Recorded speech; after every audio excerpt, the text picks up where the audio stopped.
British Rail chairman Sir Bob Reid launched the railway's plans for the next 10 years against a background of cutbacks, as services, especially on Network South East, are slashed to combat the effects of the recession. A glossy promotional video was used to outline an ambitious programme of improvements and expansion. It relies heavily on continuing government subsidies of £1 billion a year. Schemes for Network South East include 2 already announced projects, the Paddington-Heathrow Fast Link and the Crossrail route between Paddington and Liverpool Street. A third scheme would incorporate the yet-to-be-announced New Kent Mainline Channel Tunnel link, which would provide fast commuter services. BR also announced new plans to triple capacity on the North-South Thames link. The route, which was opened 3 years ago, links London Midland to Southern Region, providing non-stop cross-London services.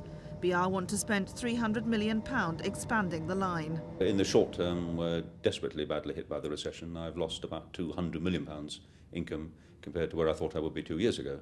Against that, we are quite clear in 10 years' time we are going to have these 4 railways open in London. So it's a question of how we climb out of the recession and how we start reinvesting in infrastructure in London.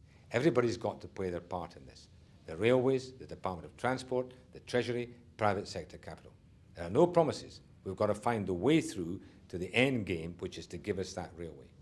Network South East is due to be self-financing by 1993. Labour claim none of the schemes will come to fruition unless BR is allowed to borrow more money. So unless you allow British Rail to borrow privately, which I've been advocating for a long time, you're not able to get the money to finance these programmes, and for the rest of this century the South East will suffer with an inadequate railway system.